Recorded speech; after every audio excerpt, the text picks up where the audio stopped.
Silipin po natin ang sitwasyon sa Luneta na taon-taong pasyalan ng mga gustong makalibreng gimmick ngayong Pasko. May ulat on the spot si Lay Alves. Lay?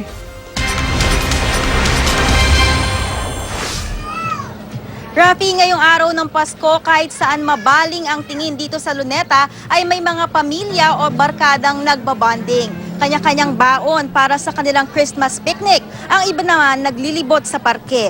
May isang pamilya kaming nakausap na sinamantala raw ang Pasko para turuan ng kanilang mga anak tungkol sa kasaysayan ng pambansang bayani na si Jose Rizal.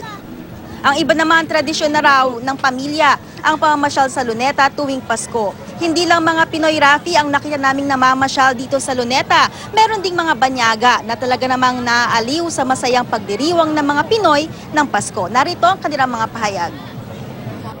Yung diwa ng Pasko na every Christmas, we need to be together to celebrate Christmas together. Para po mabanding ko po yung pamilya ko po. Okay. Bakit po napili ninyo yung Luneta? Para po malaman nila yung history po ako, yung kay Rizal. It was very nice, yeah, we had a lot of people on the street by the hotel we live. Yeah, it was very nice, yeah. It's very different. Normally in our country it's cold on this time, sometimes it's snowing, so that's quite different, yeah. So people are most likely just in their homes. Yes, celebrating at home, not on the street, yeah.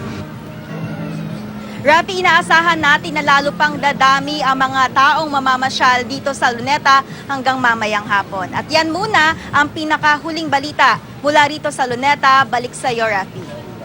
Maraming salamat sa iyo, Lay, at sa iyong crew. Merry Christmas!